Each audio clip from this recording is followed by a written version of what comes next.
having a good day, sitting out on a good solid chair and getting a little bit of movement of the legs here. It's a great idea. Start with our foot pump movements in this position. So we're lifting the heel fully, so we're up in the balls of the feet, and then we're looking to lift the balls of the feet. And we're going to feel your shin muscles working and your calf muscles working here.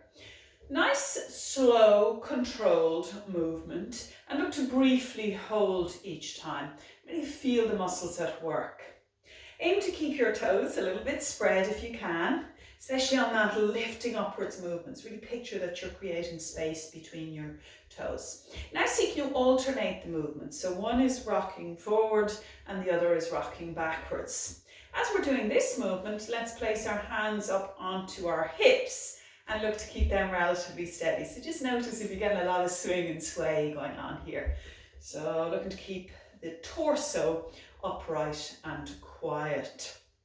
Now, sit reasonably perched forward on the chair, okay? So your thighs are forward of the chair, but our sit bones are good and steady on the chair. Now, when we're moving the legs around, if you're feeling a little bit wobbly or uncertain with it, we can hold on to the chair. If we feel good with that, great. If you're happy to have the hands here, that's fine too. So just do make sure that you feel nice and secure with it. Slide one leg out in front of you, drawing back, and then the other leg. Aim to get the knee as fully straight as you can. Remember from our lying down exercise that we were looking to crush that blue brie underneath the back of our knee. Aim to get that same sensation here. Toes pulling towards the shin as the knee fully straightens. Now on the next movement, straighten the leg out and look to point and flex a couple of times. And as we point and flex, focus on keeping the torso up nice and tall. Remember, we can always hold on to the chair to give us an extra reassurance if that feels good to you. Other side, extend the leg out, point and flex. Strong pointing, strong flexing, nice long straight line through the legs. We are still trying to keep that knee as straight as we can. And coming back in again. Now we're going to aim to do that same movement, but a little bit out to the side. So we're going to stretch that leg outwards. Now if this doesn't feel good to you, then don't go out so far. So maybe initially we start just a couple of inches out to the side here, or maybe it goes further out. Experiment and see what's feeling good.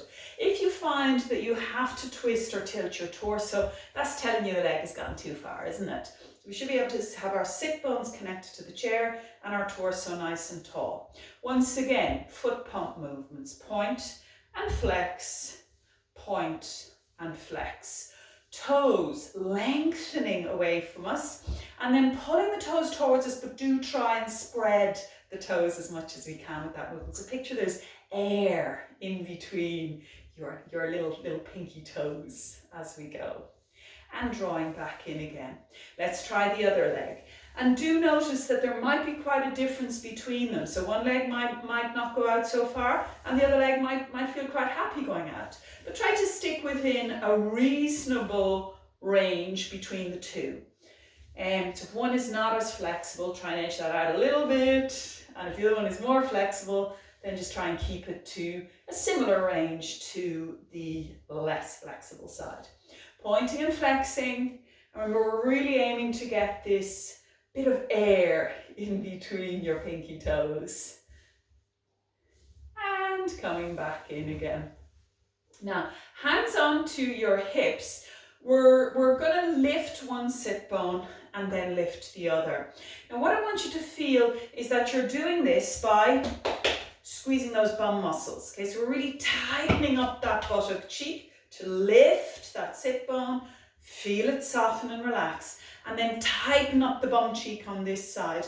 And what we'd like to feel is that it's a really deep sensation, okay? So if we feel that there's not really much muscle activity here, then we're probably using our torso a lot. Aim to keep your torso still. So picture this straight line down through your nose, your chin, your chest bone, your navel. So we'll move a little bit so you can see Eyes going slightly side to side, but what we don't want is a big rocking and swaying. Get the movement as deep as you can, deep here in the pelvis, the hip muscles, the bum muscles. Squeeze that buttock cheek to lift that sit bone. Squeeze the other side and aim to keep your torso as quiet and still as we can. And relaxing once again. Now, we're perched forward on the chair. What we're going to do is bring your heel forward, tap it on the floor, and then we're going to see, can we bring the toes a little bit under the chair and tap there.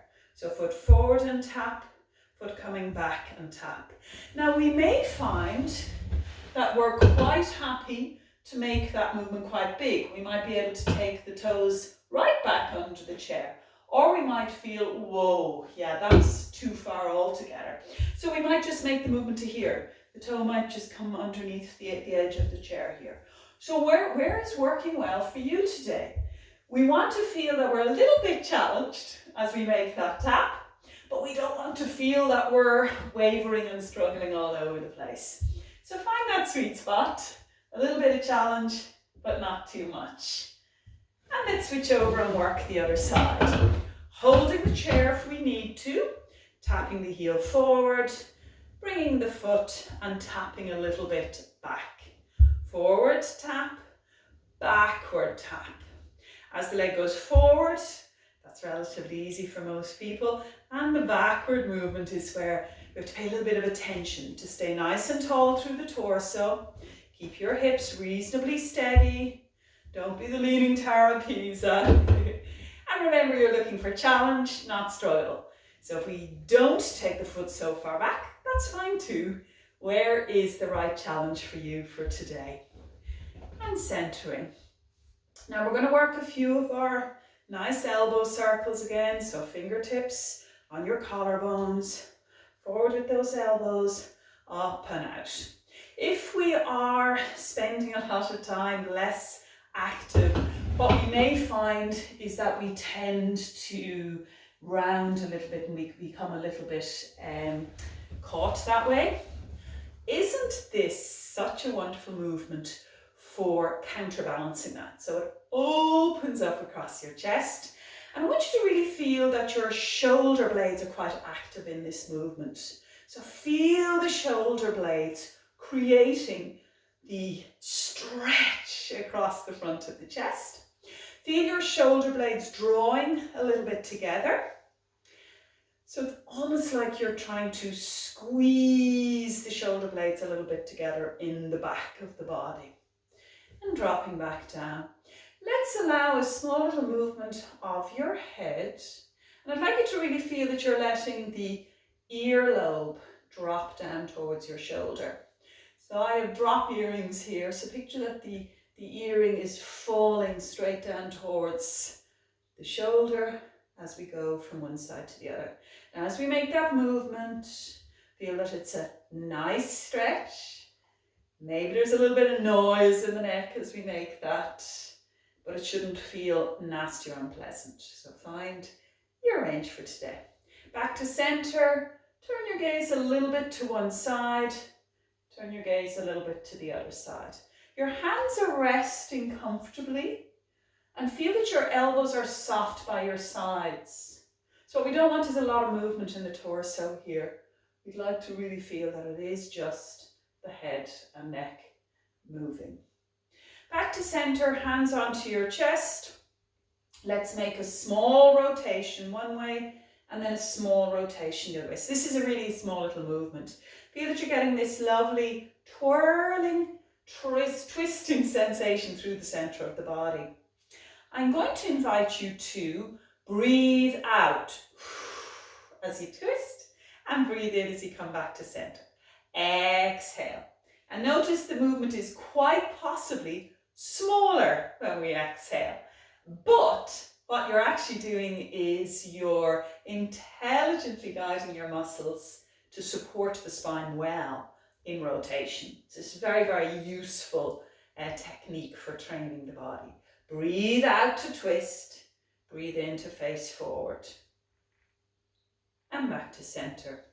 Let's give our hands a rub together again. Make it fierce, okay? Feel you're generating heat between those palms. And then place them softly on your side ribs, if that feels comfortable. So if this doesn't feel nice with the hands, then just rest them down and just picture this area in the sides of your ribs. Notice your side ribs. Picture the sense of expansion and contraction really taking place as much as possible here. Breathing in through your nose. And as you exhale, feel that your hands move closer together. Your in-breath, pushing into your hands, expanding out to the two sides of the room. And your exhale, emptying completely. Couple more of those breaths.